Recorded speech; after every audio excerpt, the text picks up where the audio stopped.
Good morning, good morning, good morning. Welcome to Pillow Talk with Dr. Boyce and Dr. Alicia Watkins.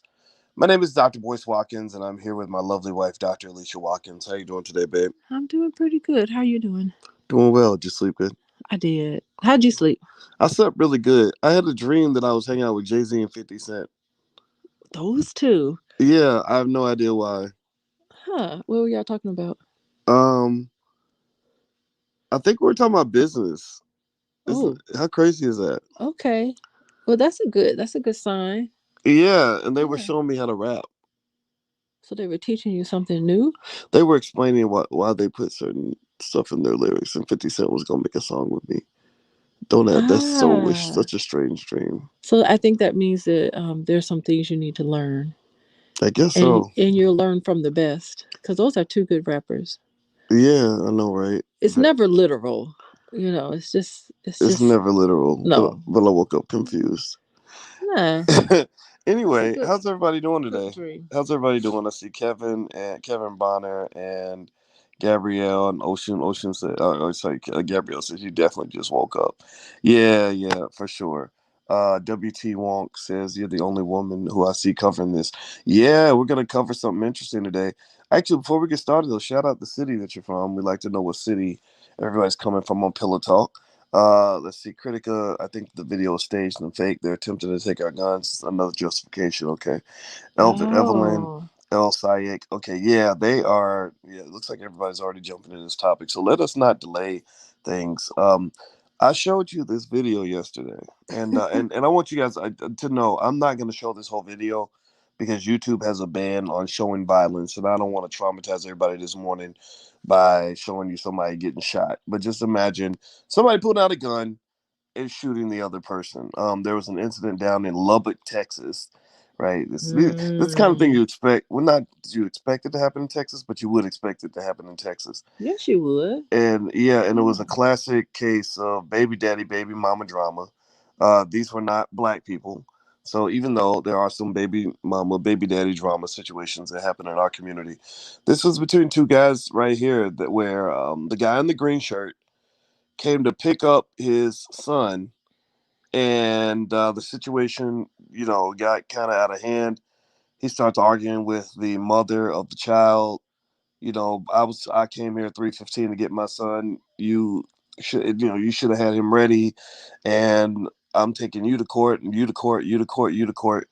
Well, apparently the lady's boyfriend was like, "You need to step off my property," right? So he comes out with a weapon, and that only makes things worse.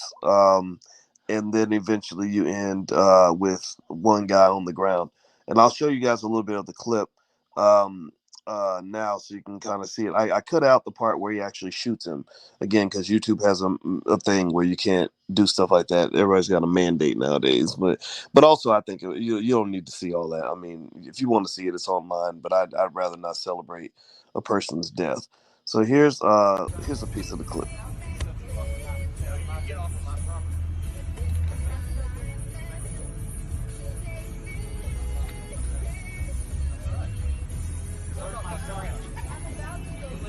I'll go get him. I'm supposed to have him at 3:15. And you're playing games telling me that I can pick him up at 6? I'm going to have him come. I've already got the pump on the way to your mom's house. Because that's probably where he is. It's not when I'm done working. I get him at 3:15.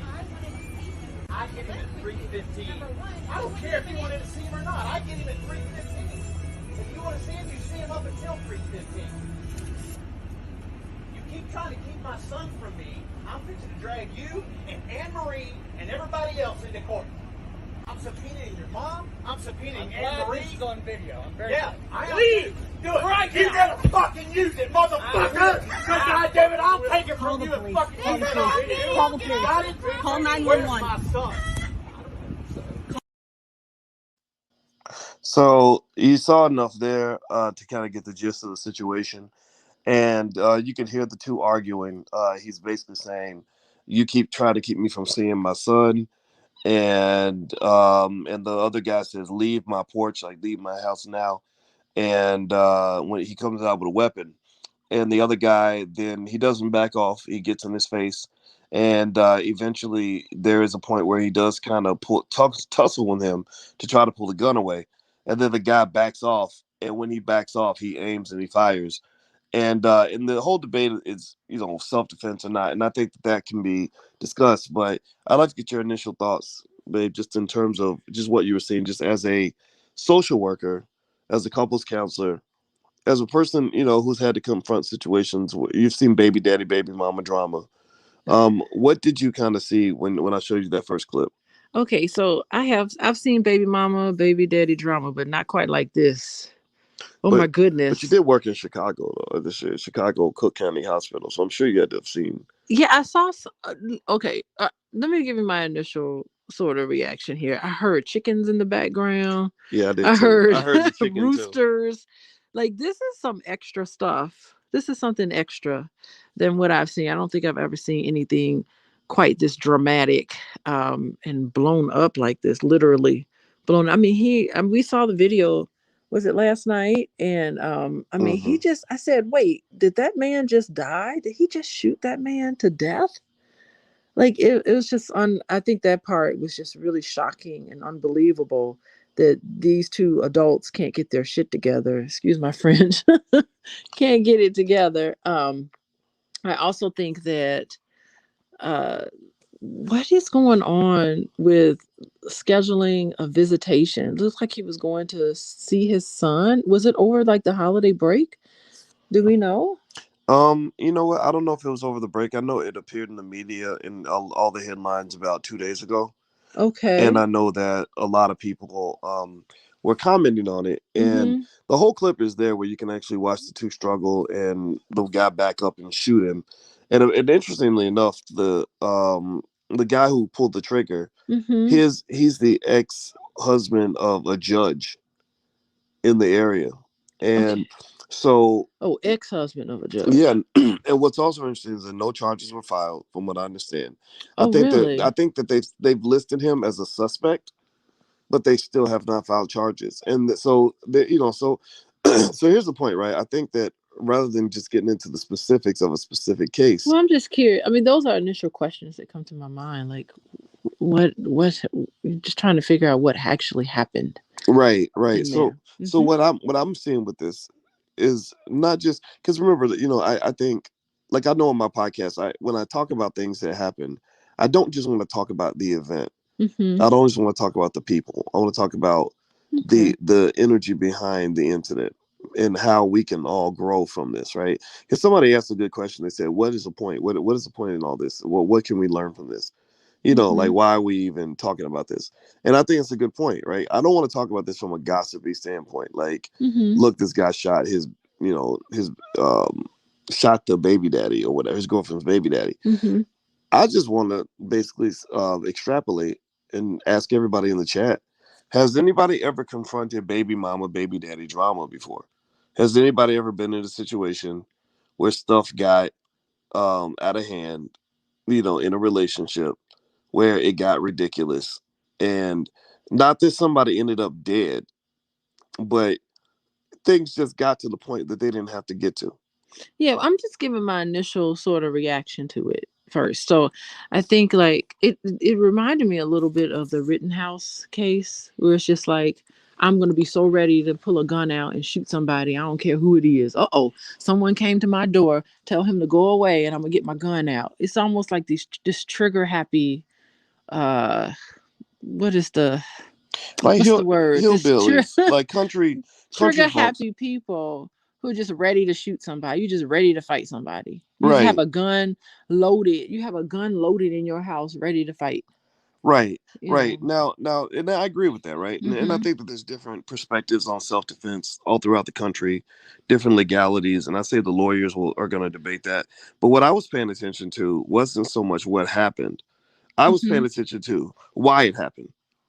Is there a way to prevent things from escalating? And so, because the guy was there clearly because he could not see his child, he was Well, pissed off. And I saw people debating on social media, and I saw some people saying, well, that's self defense. Of course, if you come in somebody's house or invade their territory, they have the right to shoot you. But then the question becomes, did he have to shoot him? Did it have to get to that point? Did the guy who was upset, the guy in the green, who was mad that he couldn't see his son. Was there a better way he could have handled it? Because he's getting in everybody's face. The guy comes out with a gun. He steps up and says, "Use it, motherfucker!" Right? He pushes the limit as far as he could go. And the thing is, the reason I pay attention is not so much because of one incident with one family.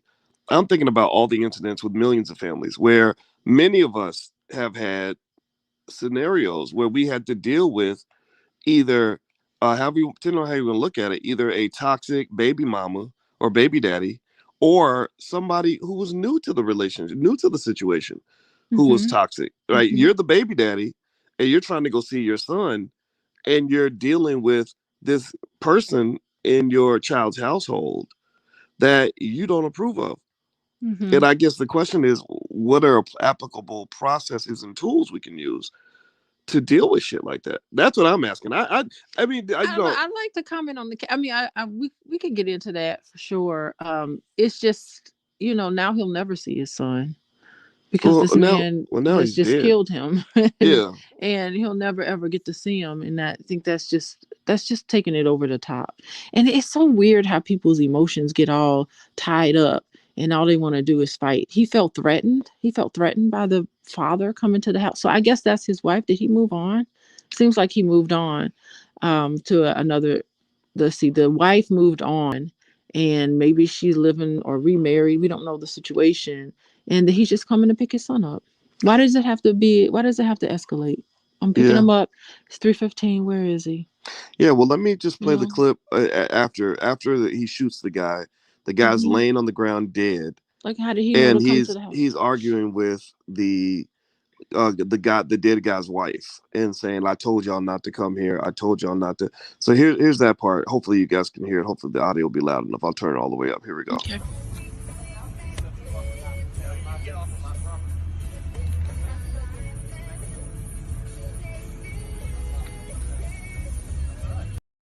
Sorry, I made a mistake. This is actually not the clip of after the fact, but this is actually the clip where before the fact. But let's play it again just so we can take a look.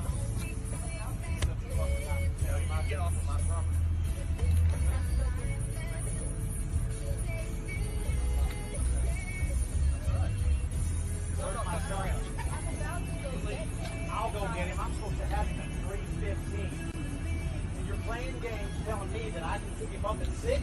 I'm going to have him cuffed. I've already got the cuffs on the way to your mom's house. Because that's probably where he is. It's not when I'm done working. I get him at 3:15. I get him at 3:15. I don't care if you wanted to see him or not. I get him at 3:15. If you want to see him, you see him up until 3:15. You keep trying to keep my son from me. I'm fixing to drag you and Anne-Marie and everybody else into court. I'm subpoenaing your mom. I'm subpoenaing Anne-Marie. This is on video. Please do it. Right, you never fucking use it, motherfucker. Because goddamn it, I'll take it from you and fucking keep it on you. Call the police. Call 911. My son. Okay, so that's kind of what happened, I guess, before the fact, and that's where you have, kind of this whole scenario where the two are kind of going back and forth, and I was kind of surprised that the guy was still so aggressive even after the gun came out. You almost kind of feel like that was a time where most people would have backed down a little bit and just walked away and handled it a different way. And I what I was thinking in that situation is I put myself in the shoes of both the shooter and the victim, right? If I'm the victim, if I'm the guy in the green and I came to see my child and you're not letting me see my child, my thought is you call the police. Yeah, I mean, I've seen that happen. But it's so weird. How did they not get their communication together beforehand? Like, you should never show up to some place thinking that your child is going to be there and then he's not. Apparently he wasn't there in the house. It's just how does the communication just totally break down? Yeah. And then and it seems like there probably some history going on there, because the what is it, the new boyfriend or husband or whoever comes out, he doesn't even come out to even reason. He comes out angry with his gun. He just took it to 100. really, really quickly. So you almost get the sense that there's been a whole bunch of stuff happening before this video, and it just Yeah. led up to a certain point. Like I get that, man. I probably get the impression that there was a lot of arguments going on, and he just got in his car and drove over there. Because how would the lady know to start recording? Whoever this person is recording in the car, she's probably Mm, thinking, "I'm recording because this is going to be evidence. that is This true. evidence I'm going to use in court." Never Yeah. knew Yeah. that it was evidence. So I mean, it's just like, have him ready at 3:15. This is what we decided. And you do have a parenting plan. Hopefully, maybe they had a parenting plan. Call the police. Just let them know, hey, I have a visitation order here. I'm supposed to pick him up at 3:30 or 3:15. He's not ready. Could you please deal with it? I think we need to Yeah. stop dealing with stuff in our own hands. Yeah, yeah. I mean, Yeah. my thought in terms of, like, so if you put yourself in the shoes of the child's father, you're right. It looked to me like there, you're right, there wasn't communication, but I would imagine that perhaps he went to the house because he had expected to see his kid, and they didn't deliver his Mm-hmm. child, so he's like, I'm going over there to get my child. And the thing that makes me interested in this as a man is, with men there is a lot of bravado that occurs because you're already kind of competing over a woman. You're already in a scenario where maybe he's pissed off because she's got the new boyfriend. You're pissed off that another man is in the house with your child. That's one thing. That's one of the reasons why I'm a huge advocate for um, getting support, maybe therapy, and help in your relationships. Because the person you have a child with, it's very hard to raise a child when you can't live in the house with that child, and it's very frustrating, I would imagine, for anybody where suddenly the child that is your DNA is in the house with another man. Mm-hmm. It's just it's infuriating for a lot of men. And I know we have a world where everybody's supposed to act like that's it's just a normal thing, but you don't feel like it's normal because that man could be doing anything to your child. There are a lot, millions of children that get molested by their mother's boyfriend. Mm-hmm. So it's kind of one of those things where I think um I didn't agree with his approach. I think both of the guys overstepped, Mm-hmm. right? I think that sometimes that macho stuff makes us overstep. Like, you getting in the face of a guy with a gun. You could just back up, let the cops get in his face, Mm-hmm. you know? But then at the same time, you feel like, okay, I'm not as much of a man because I did not go fight for my child. Like, a lot of fathers feel that way. A lot of fathers feel like, I would die. I'm willing to take a bullet to go and get my child. Yeah, but the thing is, taking a bullet to get your child doesn't help your child. Right. So it's just, you have to put the needs of the child ahead of anything. So your child needs you alive and healthy so that you can That's take true. care of them. So nobody in this whole scenario put the needs of the child first. I think that's what's so key. Why not have the child ready at 3 o'clock? Suppose the agreement was, get the child ready on a Thursday, and he comes and picks his child up on a Wednesday. I mean, why not just say, okay, go ahead and take him? Why not just be flexible and bend? Why not Mm, bend? Why not bend? Okay, here you can take the child. Why not, even if the other person is making a mistake, or the other person got the dates wrong and all of that. Why not just, I think that everybody gets so set into their ego, and you not going to do this and you're going to do this, that they're not even thinking about, first of all this drama in the front lawn of your house is so embarrassing. Children are already embarrassed, by the situation. And neighbors, I'm sure neighbors are coming out looking to see what's going on, and you got these adults acting like children. So mm. it's not in the scenario. We're not thinking about having a nice, healthy, peaceful environment for a child to be raised in. Yeah, that's a good point. By the way, you are Yeah. watching Pillow Talk with Dr. Boyce and Dr. Alicia Watkins. My name is Dr. Boyce Watkins, and I'm here with my lovely wife, Dr. Alicia Watkins. And Alicia, if you want to follow Alicia, you can follow her at Coaching with Dr. Alicia. She is a licensed relationship therapist, also a certified life coach, right? Is that right? A Yeah. certified life coach, and a therapist, and a social worker, and I teach other people how to become therapists. And Isn't that cool? you're a full professor of social work. That's a big deal too. Go ahead. That's hard to very hard, very very rare. So anyway, yeah, Anyway. if you want to follow her on Instagram, you can follow her at Coaching with Dr. Alicia.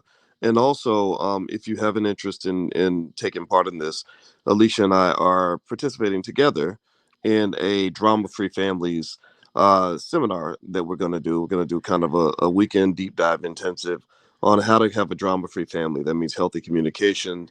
That means managing the kids the right way. That means dealing with whatever situation you're dealing with in a way where everybody's healthy. So if you'd like to participate or take a look, there's a big discount on it because it is Cyber Monday. So you can go to Coaching with Dr. Alicia, follow her on Instagram, click the link in the bio. And when you click the link in the bio, you will see a link to the Drama Free Families class that's going to happen on the 5th of December. Oh my gosh. I am so excited I get to do something with you boys.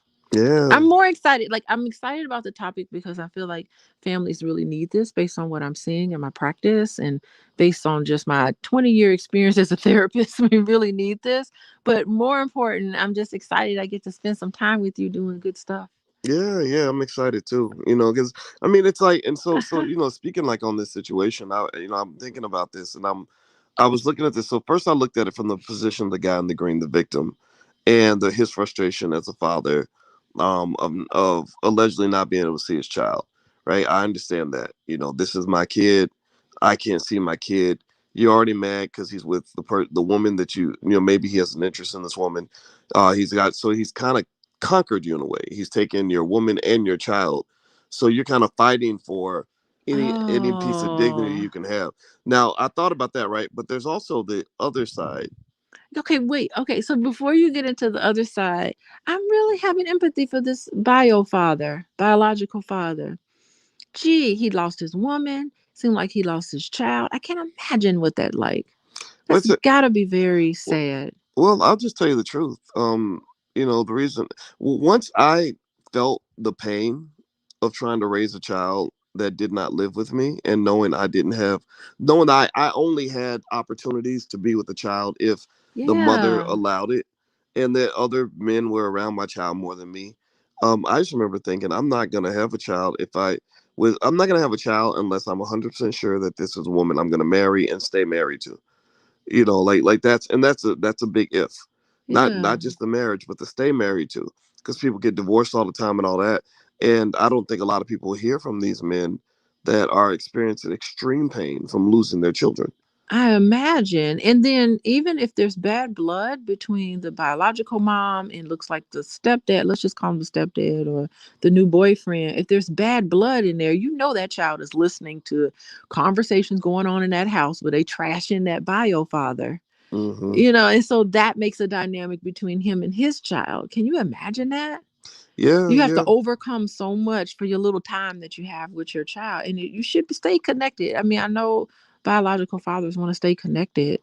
If they're not the Mhm. custodial parent, they want to stay connected to their children, know what's going on with them, and care for them in the way that they can. But it's difficult if they don't live with you.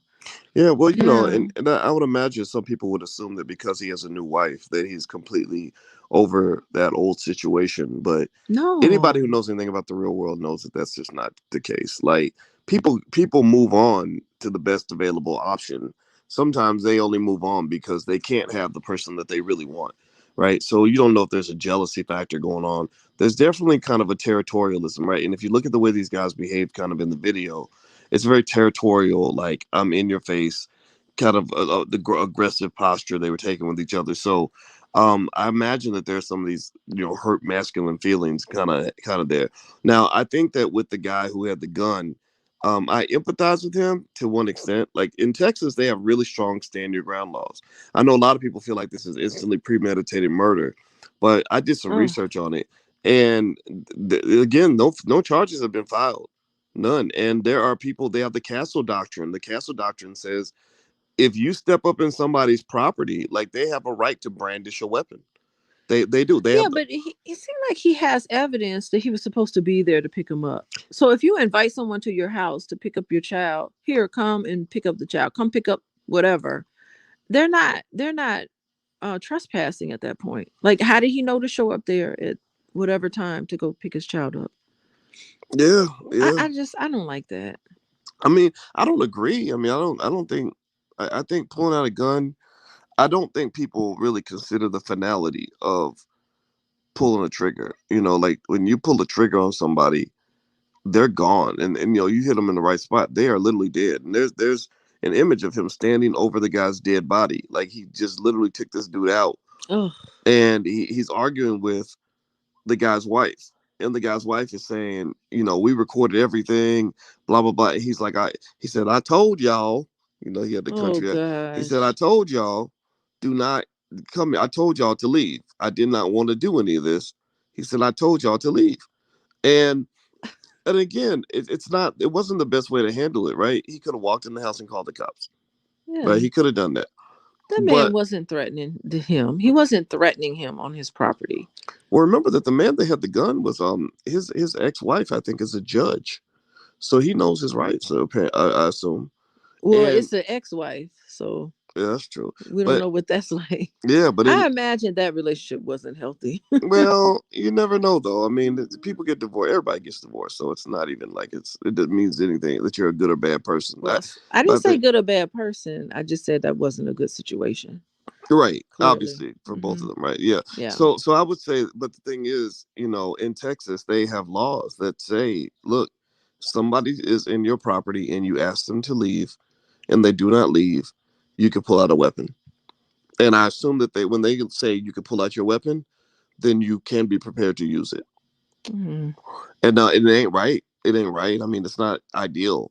It wasn't optimal. And what was interesting was when the guy did pull out the weapon, the other guy didn't back down. He didn't Yeah. Why respond. didn't he leave? I would have left. Yeah, he. Okay. I see. This is getting to a point where we are not being. This is not productive. I'm out of here. Well, that goes to a You bigger know. point, and that goes to a bigger point. You know, the one you just made about not being afraid to be the bigger person. Hmm. I think that's critical when you're dealing with complex family situations, baby daddy, baby mama drama. Somebody in the chat actually mentioned, you know, what's best for the kids. And what I have observed is that a lot of people, when they get into this back and forth, fighting over their rights as parents or whatever, ain't nobody thinking about the children, No one's thinking about him. right? Yeah. Because if you're thinking about the children, you know, being the most macho man in the room is not as important as making sure that your child is good and that you are able to see them again. Hmm. You know, and so I think that's what's interesting too is that I've observed, like I know, for example, without making it too personal, I think we have a great relationship, like you know, with our kid's father. Uh-huh. You know, and the part of that is because all of us understand we all have to compromise. Can't no, Yeah. no, there's nobody that can always get everything that they want. You have to factor in the feelings and the thoughts of other people. And you know, and I can pick up the phone and call them anytime, you know, when it comes to we're dealing with the kids, because we both agreed that no matter how any of us feel, what matters most is making sure that the kids are good. Yeah, it's very damaging for children to have the adults who are supposed to be adults sit there and watch them just argue like that and not get along. It's psychologically damages them because they're thinking, gosh, nothing's stable here. I don't have anybody thinking about me. I love all of these people. Think about it. You love your father, you love your mother, you're somewhat connected to this new person that your mom or your dad had brought in, and you're conflicted, and it puts the children in the middle. It's like, oh my goodness, I have created this drama in the family. If it wasn't for me, none of this would be happening. So children blame themselves for that. Can you imagine walking around thinking these adults can't get along just because of me?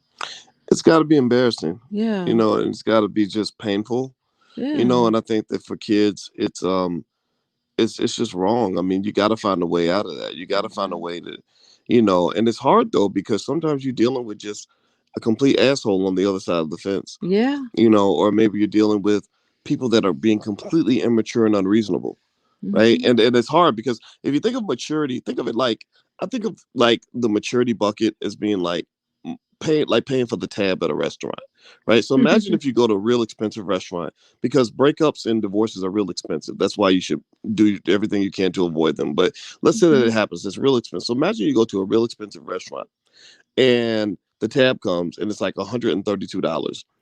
And everybody else at the table says, I'm not paying nothing. Or somebody's like, I'm paying for the water. I'm gonna throw $2 down for the water, and that's it. And so you got a $132 tab, and ideally everybody should split the tab. Each person, there's three of us, all of us pay $40, $41. We good, right? But no, you're sitting down with some immature people who Well, yeah. who are broke, right? No, let me finish the analogy. Okay. So like broke, except it's not financially broke. They're emotionally broken, so they have nothing to add to the tab. So you have to pay the whole tab because nobody else will pay because somebody's got to pay their bill. And when it comes to raising these kids, somebody got to pay the damn bill. And sometimes, while it would be ideal to kind of spread the compromise and maturity amongst everybody, sometimes you're dealing with a really immature person. Like sometimes you have to realize you had a child with a woman who is impossible, who's absolutely vindictive and nasty and trifling and mean and manipulative or whatever. Or you got to deal with the fact that you got a baby daddy. You got a baby daddy who is a piece of crap. Or maybe and then here's the other part, and then I'm done. I want to hear your thoughts on this. But seriously, then you're bringing other people into the equation. So y'all two already have your complex relationship, and you got the child. Now you bringing in, you know, her boyfriend and your girlfriend, and one of them might be crazy. So it takes a lot. When they talk about it takes a village to raise a child, it really takes a village of sane people to raise a healthy child. And a lot of people out here ain't sane. What do you think? Okay, so this is why lawyers make a lot of money. I've seen lawyers, they'll just be licking their lips and rubbing their hands together. Ooh, I got a live one. They love playing into these emotions because no one pays the bill at the table, and you get a lawyer in there to try to split the bill up. You pay for this, you pay for that, and a lot of times it can go into arbitration for years with this bill that's due. Meanwhile, your child is growing up. Oof. It's awful. And your child is traumatized, and they're Yeah. having to go see people like Dr. Alicia when they get older because their childhood was so messed up. But let me tell you, I've seen a lot of children who are where their parents are going through a divorce. It's so funny. Like parents go through a divorce and they'll drop their kid off to me and say, fix my kid, my kid's acting out. And then talking to the child, I'm like, I need to talk to your parents. It always floats back up to the parents. You two need to stop it and get along because it's just damaging. This child can't sleep at night, can't concentrate on their grades, has crippling anxiety, doesn't want to invite their friends over because it's so embarrassing. You know, um, is scared because they don't know. Every time there's a pickup or a drop off, they're petrified and scared, sweating and stuff because they know that these adults are not going to get along every single time. It's really awful from the perspective of the child. And I've also seen children who will look at situations like that and manipulate it. They're like, ooh, so I know my parents don't talk to each other, so I can tell my dad anything and tell my mom anything, and I can get double, whammy. I mean, it's endless. That's like the creation of just highly dysfunctional people. Yeah, they have. Like that's probably where people like the Joker come from, where like the villain in superhero movies. Like you really, because think about that. The child's like 10, and they're already looking at these adults, and they're saying, "Okay, I can't depend on the adults around me." But I can use them. I can manipulate them to get extra, children do new it. sneakers at Christmas and all that. It just doesn't seem like a good foundation for adulthood. But by the way, everybody, you are watching Pillow Talk with Dr. Boyce and Dr. Alicia. This is where my wife and I get together and we lay against our pillows and talk about issues that are happening in the world, hopefully in a way that makes everybody better at the end. Do us a favor real quick, if you could. Everybody take 1 second. Please hit the thumbs up, thumbs up, thumbs up. Share, subscribe. If you know any crazy baby mamas or crazy baby daddies or people dealing with baby mama, baby daddy drama, feel free to share this video. We're not just speaking from opinion. Alicia's licensed in this, and we have dealt with this kind of stuff ourselves as well. So we're just here to have this conversation in a way that will benefit you. So please hit the thumbs up button. Also, on December 5th, Dr. Alicia and I are co-teaching actually a class on drama-free families. That means having the right communication, dealing with, minimizing baby mama, baby daddy drama, and all this other stuff, and the finances, all the things that come up. We kind of discuss this and break this down in a candid way. So if you'd like to join us, we're doing a weekend deep dive, intensive, theory based. Theory based. This is research based. This is not just us giving our opinions. Feel free to take a look. You can go to Coaching with Dr. Alicia on Instagram. Follow her on Instagram, and in the bio on Instagram, you can find a link to the class. There's a big black Cyber Monday discount, 70% off on like a bundle pack if you want to go take a look. So feel free to go take a look. Coaching with Dr. Alicia is where you can follow her. All right, so let me bring something up here, babe. I want to ask you about this. You talked about how the lawyers, and I've mentioned this too in a lot of the when I talk about wealth, how lawyers make a ton of money when you can't keep your stuff right. They Like sure when you do. can't keep your stuff right, the courts and the lawyers are like, it's like if you ever have a situation like where you're a kid and you can't get along with your siblings and you're arguing, and then the parent comes in, and then they just take over. Yeah. And they say, okay, you're gonna get the cake and you're gonna have the ice cream, right? You know what I mean? Like they just come, so lawyers kind of, the courts kind of do that, right? They're like, if you Mm-hmm. can't keep your shit together, we're gonna come in and we're gonna force the issue. This happens like when somebody dies and they don't have an estate plan or they don't have a will, Mm-hmm. and the court comes in and they say, okay, you get this, you get this, you get this, like a parent. Well, And it's not even just that. It's when the people can't, when the siblings can't decide who gets what because mama died or grandma died. They can't even work together to uh, distribute the property or distribute the money or distribute everything evenly. They can't get on the same table, and that's when you lose. Mhm. And I know a lot of courts have GALs, guardian ad litem is what they're called. I've seen cases, divorce cases, where they've had to put that person in place because nobody could get along. Not the lawyers couldn't. The lawyers get sucked into it as well. On the father's side, on the mother's side, they go back and forth and they can't come up with a decision. So the judge will appoint a GAL, guardian ad litem, to try to figure out what's best for the child. Believe it or not, Mm. I've worked with several GALs in my practice, trying to, they lean on me as the therapist. Tell me what's going on. What do you think should be happening? Is there parental alienation happening? Are they compliant? I've had to actually like submit documents to court just so that I can weigh in on what's best for the child. Mm. Really Well, fascinating. and Hmm. the thing is that this is why things like communication and healthy relationships are really important, Hmm. because it's costly. Like you'll lose a Oh lot of yeah. your family wealth. There's a whole documentary Dr. Drew did called Divorce Corp, where Oh he yes. literally talked about how there's a $10 billion a year industry of lawyers and judges and courts who are making tons of money because people's families are falling apart. People Yeah. can't keep their, so what that says to me, right, is when you talk about things like wealth, which is kind of, that's where my expertise is. Hmm. If you want to talk about protecting family wealth, you have to learn how to have healthy relationships with the people around you, and Hmm. also selectively pick the people that you have around you. Like you can't let everybody be your baby daddy.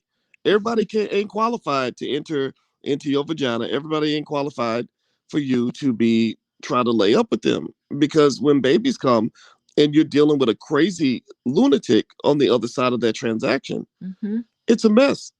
Yeah, also, I make a lot of money because they can't get along, and I don't want to. I want to be able to work myself out of a job. I want to be able to move on and go and do something else. But no, with cases like this, and it got to the point where the GAL was working with me, and she's like, I really enjoy working with you. I'm going to give you all my cases. So I was working Mm. with all the sticky situations happening in court, and there was many, especially during the pandemic. There was quite a few.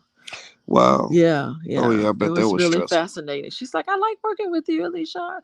I'm going to send you some more people. And it was a lot of people, a lot of families dealing with it. And it's all races. But I think there's something a little extra with Black people, of course. They can't get along. But it is all races, Mm. that's dealing with this clearly. But Well, mhm, when I think about this situation with the shooting, I mean, obviously, this is extreme, but yeah. I was sort of looking on the internet, and I saw, you see all kinds of stuff like people talk about this rapper, the baby, and some crazy stuff going on with his Oh baby's yeah. mama and stuff like that. Which I'm not going to talk about that today, but but it's almost like to me the solution that I came to was I decided a long time ago to be very picky about who I let into my life. Also, the same way you look around a room before you walk in a room, if you think that there's danger there, I look around a situation before I walk into a situation. So, for example, when I wanted to marry you, I was very attracted to you, but I observed the dynamics of that situation before I walked into it. Like I looked at, okay, she has 3 kids, that's fine, but are they well behaved? If they weren't well behaved, then that's a problem, right? Is this woman gonna respect me? She has a mother. What's her mother like? Is the mother overbearing to the point where it's gonna be stressful for me? What's the father of the kids like? Like our kids, I'm so proud of them, and our kid's father is such a great dude, Mm-hmm. and I love I love working with him, and the way we frame it with the kids is, you're lucky. You have 2 dads that will go to war for you, that will defend you to the ends of the earth. So you're actually privileged Mm-hmm. because of what you have, not in any way handicapped by being, by your parents having the divorce, anything like that. So I really would say to anybody out there, the best way to deal with baby daddy, baby mama drama is to do your best to prevent it. Mm-hmm. Carefully vet the people that you let into your life, that you lay down with, because a lot of times, people will tell me about some chaos going on with an ex, and I'll be like, but wait a minute, weren't you madly in love with this person 2 years ago? You Well, know, things change. things do change. What They a do difference a change. day makes sometimes. That's true. That's true. Yeah. Yeah. What are your thoughts? No, you were going to say something about divorce court and lawyers. I really Oh, want to hear nothing. what you had to say. The lawyers just get paid. Like Okay. when we when we can't keep our situation straight, the government steps in and says, I'm gonna fix it for you, but it's gonna cost you money. It's like that Kevin Hart show with Wesley Snipes called True Story. Anybody watching that new that really great You keep watching it without me, drama? boys. I know, Would babe. you let me catch up to you so we can watch the show together? Stop going ahead. Yeah, well, there's this. For those You who don't can't. know, I was real happy to see my man Wesley Snipes like out here really like I love him. getting the success he deserves, because Wesley Snipes is one of the good ones. He's a big fan of Powernomics and Dr. Claude Anderson. That's why I've always loved Wesley Snipes. But anyway, so with True Story, pay attention. I'm going somewhere with this, I promise. So the way it starts off is there's an unfortunate situation with a dead body, and a guy comes along named Ari, a shady, underworld guy, comes along and he says, think of me like your guardian angel. I'm gonna fix all of this for you. But the problem is Ari has a fee. It's a price. Right. Yeah. Ari charges a very high price to fix it. Well, the government's kind of like Ari. The government says, okay, yeah, you can't handle your relationship. We'll fix it, but it's gonna cost you. Mm-hmm. Right. So the best approach is, one, find a way to fix your shit. Like if you're stuck in a bad set of relationships with difficult people, there are therapists out here you can work with. There are books you can read. There's training you can get simply on how to communicate. Like there are people that have been through whatever you're going through, and if you try to do it yourself, you're gonna be like I am when I try to fix stuff by myself around the house. You know what happens when I try to fix stuff? It breaks. You're better than you think, but yeah, it does. It doesn't do well sometimes. Yeah. Yeah, yeah. Mm-hmm. So I would encourage people to invest in healthy relationships the same way you invest in losing weight, the same way you might invest in getting a better job, the same way you might invest in getting a side hustle. I believe in investing in healthy relationships because that gives you peace of mind. That's something money can't buy. Yeah. Well, the big part of investing in healthy relationship is just investing in yourself emotionally. It's doing that work, and it is being in tune with yourself, being centered, all of that great stuff, all that woo woo stuff that I like. That's why I go on my spiritual retreats. And I do all of that where I turn everything off and I tune in to me. That's the first step for healthy relationships, because you got to be able to reflect and say, why am I attracting this person? Why am I attracting these types of people to me? Why was Mm, I blindsided? Why did I not see that coming? Because I think a lot of people go into relationships really thinking they got a jewel, Really think, and they probably do, but things just can unravel, and sometimes um losing your spouse or losing your children in that way, it brings out the worst in you. Well, You'll, you're not at your best. who was it? TD Jakes always said that you're not, when you date somebody, you're not dating the person, you're dating their representative. Well, at Like the in the beginning, beginning, yeah, yeah, in the you know. beginning, he says, in the beginning, you're not really even getting a glimpse into who that person really is. You're actually just seeing who they're pretending to be, because maybe the man is trying to get you to have sex with him, or maybe the woman's trying to get you to commit and to think that she's a wonderful person. Because we all can be, most of us can be wonderful people if we're really focused on it. But Mhm. what I found is that um, I use a tactic I learned in statistics, actually. In Mhm. statistics, you're a statistician, so you get this. If you really want to understand how something works, you got to collect data. I'm sorry. If you want Say that again. if you want to understand how something works, you have to collect data, So what do you mean? Say meaning more that about that. you need more observations to understand the underlying Oh, dynamics of that okay. which you're dealing with, right? So everybody has inner workings, right? Like you as a human being have a process, that just a way you respond to things, right? You have Mhm. ways that you behave when you're happy, when you're sad, when you're pissed, all that, right? And in order for me to really understand all of that and to get a complete picture of you, I Mhm. need data. I need to see you in a lot of different situations Mhm. over a long period of time. Yeah, I so could you got to take it slow. You got to date boom, and take it very you gotta slow. take your time. That's my Uh-huh. point. Okay. Stop So let that's stop data. Yeah, stop trying to Mhm. like form long stop trying to be with somebody forever when you known them for 2 weeks. All you know after 2 weeks maybe is that the sex was good. That's all you really know. You don't really know a tenth of what you think you know. Well, it may or may not be good. And how it is at the beginning. Once you get to know them better and you like someone better, then all of that other stuff falls apart, falls in line. But after a couple of months, once you get your data, you need to believe the data that you get. Don't feel Mm, like you're gonna change somebody. that's true too. Oh, That's true too. I like this, but I'm gonna change that about him. Oh No, no. just you've got to learn how to accept that. Yeah. Yeah, I think that's a good point too. Yeah. Yeah. Well, they say if you can't, what Chuck D always said, if you can't change the people around you, you got to change the people around you. And so, Right. ideally, an ounce of prevention is worth a pound of cure, right? So rather than me changing or getting rid of a person in my life that isn't healthy, it's obviously best to just avoid that person in the first place. See, look for the signs. And I really almost feel like I know when I made my mistakes in relationships, Mm-hmm. it was usually because I moved too fast. Because you have a good 2 weeks and you like, okay, this is great. I met the one. Mm-hmm. Mm-hmm. Don't ever say you met the one when you know that person 2 or 3 weeks.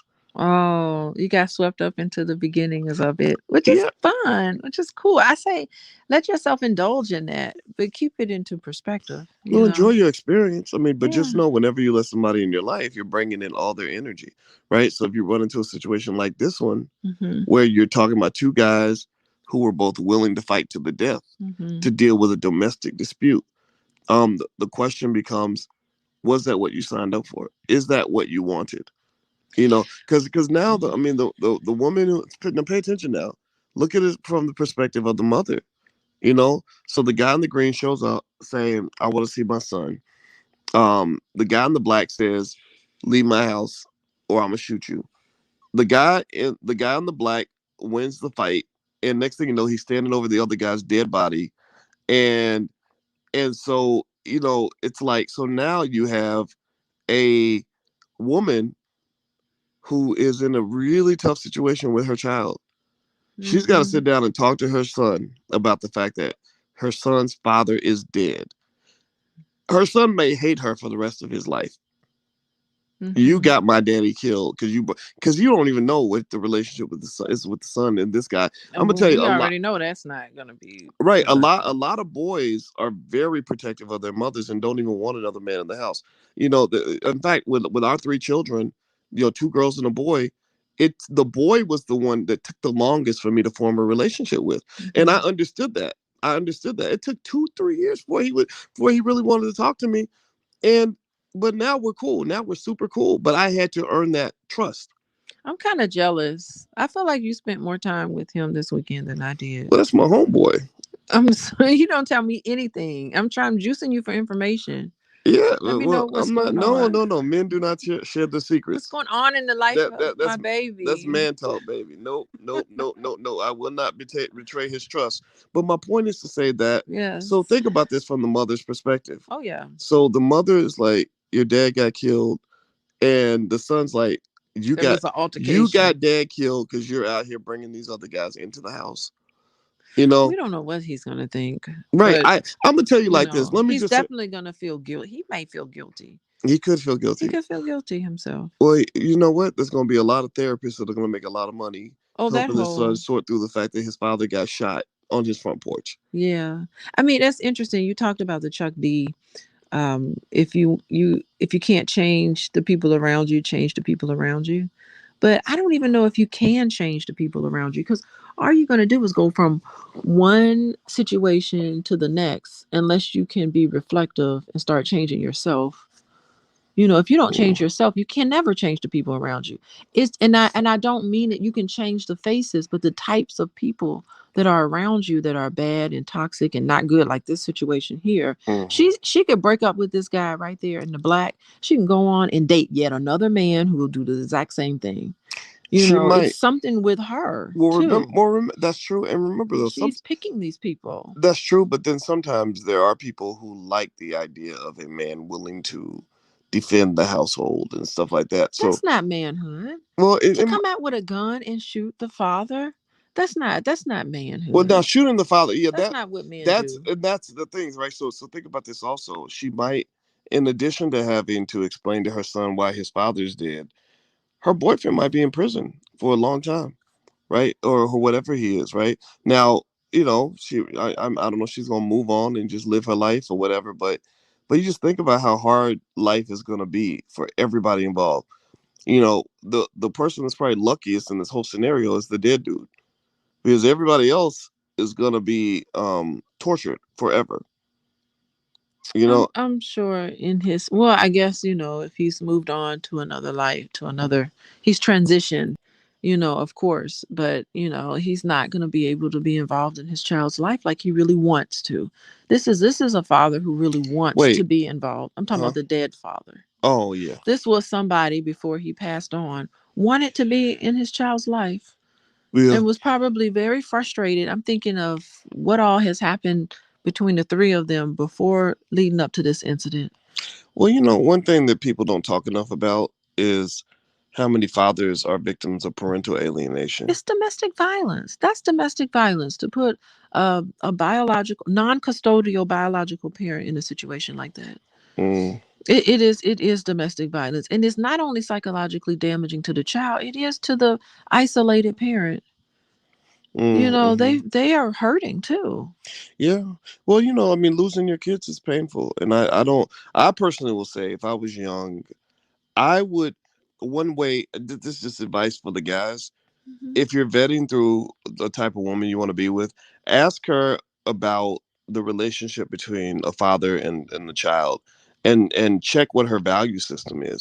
Especially if her own father was there for her and stuff like that, she's more likely to understand the importance of that relationship. Which means that if you are ever estranged, or if she's mad at you, or she doesn't want to be with you anymore, she's going to always respect that relationship. Because I don't care. This is just my 2 cents from what I have seen. Maybe. If the mother doesn't respect the biological father, then the child won't respect the father. So then the father is coming in and dealing Mhm. with a disrespectful child because the mother didn't do her job and laid the fucking foundation. Excuse my French, I didn't mean to cuss. But I think this Mhm. is serious. Like, I think this is really, like, I see a lot of people that go through that. And it's so everybody, I don't think you can put all these baby daddy, baby mama problems on the men or just on the women. I think it's like all of us figuring out how we can create an ecosystem where everybody's healthy. Mhm. Yeah, and so the mother is disrespectful to the biological father, and so the children will follow suit. And Mm. and and as a retaliation, sometimes the father would be disrespectful. Well, depending on who has custody. I think that the custodial parent has way more influence. And it's not always the mom who's the custodian, but normally it is. But it's not always. So sometimes the biological father, who's the custodial father, can also do the same thing to the mother too. Mm-hmm. Yeah, Can that's true. isolate them and make them feel like they're less than, especially if there's a money differential. So suppose Mm, one that's household true. they living up large, and another household they're living, meager meager Mm, lifestyle. I mean, how's that for a child to transition from one household where everything is going well and we got lots of resources, and then you go to another household where things are kind of murky over there. It's a yeah, tough transition. yeah, that's a tough one Yeah. too. Yeah, yeah. I mean, it's just I think I almost feel like baby mama, baby daddy drama is just one of the most stressful things ever, Hmm. for everybody, and what I would encourage everybody to consider is, you know, two things. One, you have to put the kids' needs first, period. Hmm. Like you have to be willing to stand down, put your ego to the side, sometimes put up with things you don't like. Um, but then at the same time, you want to dance with people that are doing the same dance. You want to play the game with people Yeah. that are playing the same game. So, and what I mean by that is if I show up and I'm playing basketball and you playing football, it's not going to be a very good game, No. right? So if you are a kind of person who is willing to make the mature sacrifices necessary for the betterment of the child, only bring people in your life who think the same way. That's it. Seriously, like I mean, bring people in your life who also get that. It's I've seen it work. That's the thing. So because if I show up and I'm ready to compromise and you're ready to compromise, and we both have an agreement on what the top priority is, which is the child, and we're both putting our ego to the side to make that work, and I'm willing to even respect you, in a way to make sure that the child is healthy, because that's going to make the child happy. If they really truly believe, if the child really believes all the adults are getting along, that's what makes the child happiest. It really does. Yeah. And sometimes, that scenario is better than even having a mother and father in the home who can't get along, who are Mm. fighting with each other. Like if they can't get along, having that healthy, peaceful environment for a child is utmost important, no matter how it's structured. Of course, that's our debate going on, but the Well, data supports me. well, You know, what yeah, I think there's different yeah. ways to skin the cat, right? And to me, Hmm. as long as the cat gets skinned, Yeah, it's yeah. okay. And one thing my parents did that I will always thank them for to this day, I Okay. don't care how much it fits into a textbook or not, but one thing my parents did is they never ever argued in front of the kids. Huh. And if you ask my sister and my brother, we will all agree we love that. We love the fact that we They knew, never argued. yeah, we saw them. They would disagree, Okay. but usually one of them would stand down. My mother Oh, or my okay. father would stand down. And So you saw conflict, but you didn't see I argument. saw minimal conflict, Uh-huh. but because usually what they would do is they would intentionally take their disagreement to the bedroom. Okay. I like that, but at the same time, I think it's really cool for them to, and I think this is what they've done because I've been around them enough. I think it's good for children to see healthy conflict in the house so that the children, when they grow up and become adults, they can be modeled on, oh wow, healthy conflict. You think one way, I think a different way. What are we gonna do now? Are we gonna yell at each other and throw things at each other? Are we gonna listen to each other nice and calmly, come up with a compromise? I'm gonna see them be flexible. Yeah. You have to let your children see healthy conflict in the house. I mean, some people just like all conflict is bad, and it's not. It's okay. So you think this way, I think something different. How are we going to be flexible with each other? How are we going to compromise? That's Well, what should be shown to children. yeah. Well, it's funny the way you describe healthy conflict. I don't even see it as conflict. I see that as Uh-huh. compromise. I see that as a conversation, Yeah, right? yeah, yeah. Like, I so good. That's yeah, better. That's better than what I yeah. said. Hmm. A conversation about compromise Hmm. and agreeing to disagree. I love those all day. Those are my favorite. Yeah. Conflict. when you're barking at somebody, screaming and hollering, yelling over That's people, terrible. whatever, arguing. Some Yeah. people don't like all that arguing, Yeah. and I don't. I don't really. Nobody likes you don't like arguing, voice. No, I don't. I don't. I want peace. Like I like peace. Like Sometimes I think you like to argue. well, I like to make my point of view clear. I like my position is I want sovereignty. Look, I'm gonna think what I think. People that How listen to you gonna have sovereignty and you married? no people that listen to my podcast know what I'm talking about. Oh, It's like, look, okay. I don't know about what, those what, people, but what, I'm what, talking about me and you. well, Caesar, no, I think sovereignty is okay, even no matter what situation you're in. I think everybody has a right to be who they want to be. Like, remember, the women's lib movement was all about women gaining sovereignty. So if women can have sovereignty, then men can too. Uh huh. So, Okay. but by the way, everybody, so if you guys want to see a quick little quip of this conflict we started off talking about Oh, this thing that happened in Texas, and we kind of jumped into some other stuff. I'll show you the clip again in a second before we head on out. But by the way, on December 5th, Alicia and I are doing a one-time deep dive intensive on drama-free families. This is where we break down how to really have a family where there's minimal negative conflict. That includes how to communicate. Like, what does science show us in terms of how to properly communicate where you're not screaming, hollering, and talking over each other? What does it mean to bring in to blend a family where you got kids, from different parties or whatever, and different baby mama, baby daddy drama situations that you want to minimize. Also, we're going to talk about even things like parental alienation. What if you are the parent that feels like you're being blocked out of your child's life? What are some ways to kind of deal with that? So if you want to know more about it, go to Coaching with Dr. Alicia on Instagram. You can follow Coaching with Dr. Alicia. Click the link in the bio, and there's a link to a Black Friday discount. I think everything. I think the total value of everything that's offered in the bundle is like $800, but it's oh, like literally reduced to like $200 or something like that. oh, wow. So That's pretty it's a cool. pretty massive discount. So feel free to go take a look. Go to Coaching with Dr. Alicia or coachingwithdralicia.com or at Coaching with Dr. Alicia on Instagram, and you can click the link in the bio. So here's a I here's a mean, I oh, wanted go to ahead, babe. comment on that because I think it's so important. We have the holidays coming up and we just had Thanksgiving. We all getting together. And I think like with Christmas coming up and New Year's and all of these, I think people are just getting pandemic fatigue. We're all just like, forget it. We're going to hang out together for Mm, these holidays. yeah, It's like, it's important for you to have a certain mindset because we've all been in our silos for such a long time. Now we're all getting together. And so it's just making mm, sure that situation goes as smoothly as possible because it brings up a lot of stuff.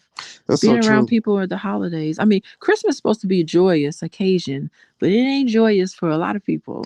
Yeah, Right? and I was really surprised to hear that because Yeah. I can say when I grew up, Christmas and Thanksgiving was always great. Every one of Yeah. them. Like, we never had a bad Christmas, never had a bad, Hmm. and that's where I look back and started appreciating what the sacrifice my parents did. My Yeah. dad went out of his way to make Christmas amazing for us. Lights and music and playing the Jackson Five. Remember that? The Jackson Five. Oh, we're playing that on Wanna constant wish rotation. everybody a Merry Christmas and a groovy New Year. Yeah, That's so funny. like Stevie Wonder, we're a Yes. little Christmas tree standing alone You and, got a great singing voice, waiting boys. for Oh, we got to break someone out the to come karaoke by. again. Yeah, well, You you just know what? reminded me. We're going to bring out the karaoke and we're going to sing some more. Oh, we gotta sing one little Christmas tree. I used to feel so bad for that Christmas tree. I'd be like, damn, don't nobody want that poor tree.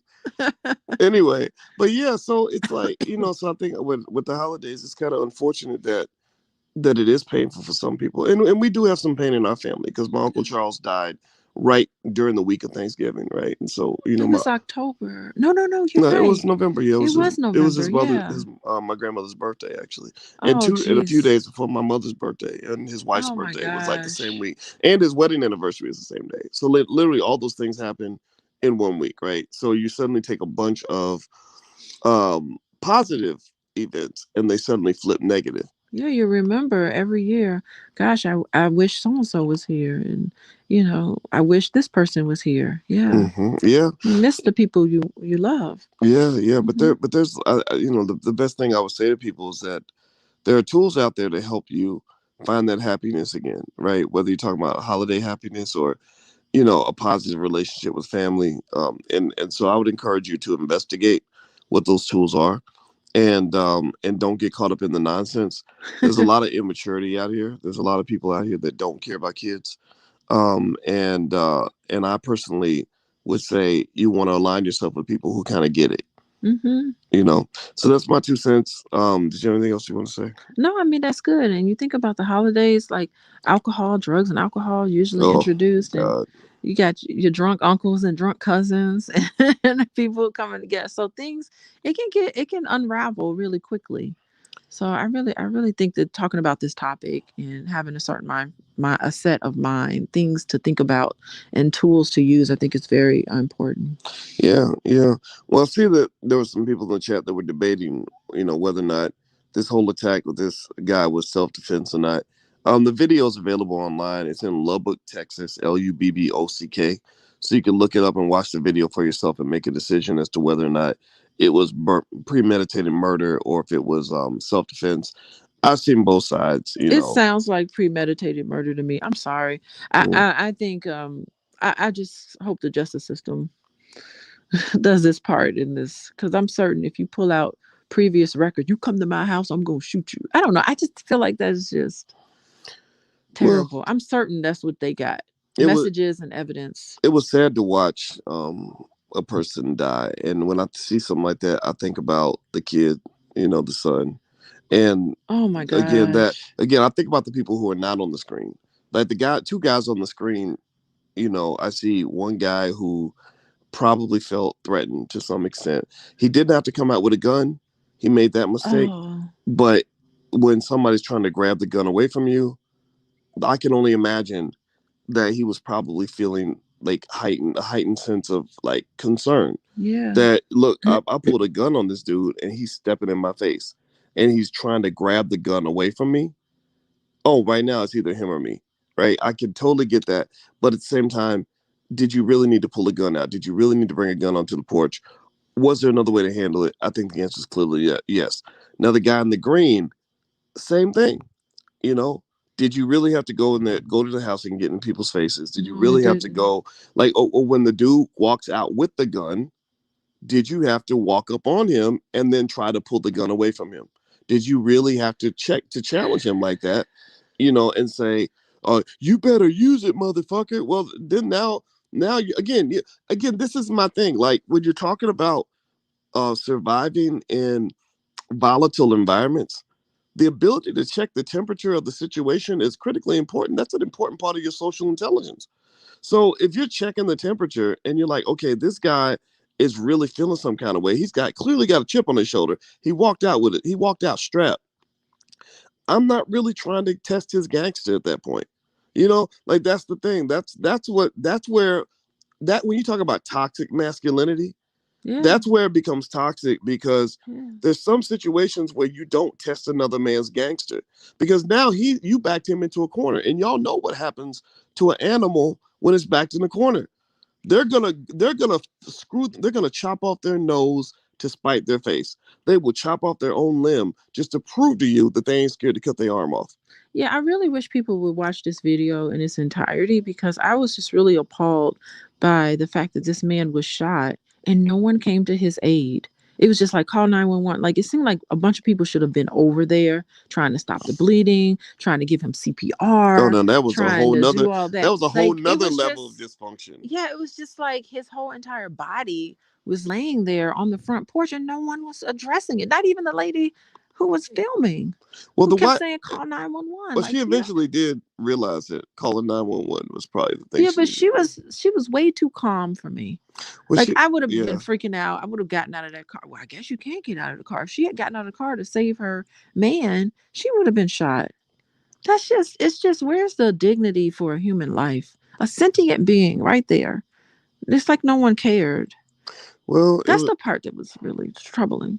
that whole video across the board was troubling. Yeah. Like you got, like, I see it almost like a dramatic play with several actors. You have you have shooter, you have victim, you have woman standing there watching, you have the little boy who's not in the video, you have the mother, excuse me, the wife of the guy in the green, of the victim, who's sitting in the car, again, as you mentioned, calmly, like arguing with the guy who just murdered her husband.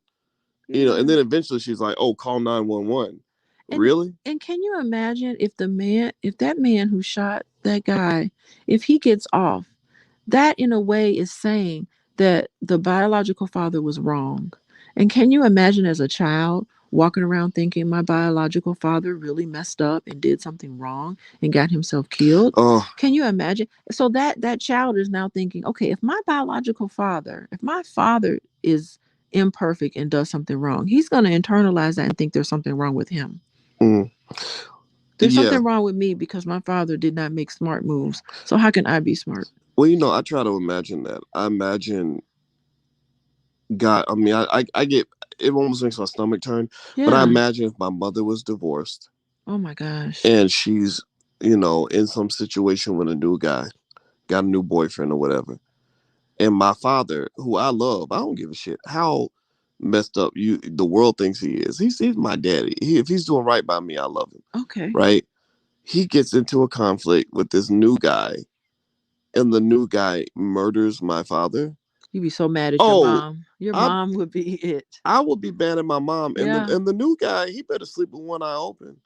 Oh, That's the thing you interesting. got to worry because remember the movie The Godfather was about that. Part Yes. two of the Godfather was Oh. remember gangsters get this. What the guy did was he said not only am I going he when he killed the father he said now I gotta kill the two You got sons to, because the sons are gonna rise because up the and get sons you. are gonna come back and get you. Yeah, yeah, A son will never forget the man who murdered his father. I don't care who yeah. it is.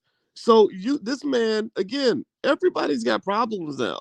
Like Right. the survivor, he's probably got the most problems at all of everybody, because now he knows his kid is out here who's gonna be mad at him forever. And they live in Texas, where people just crazy in Texas.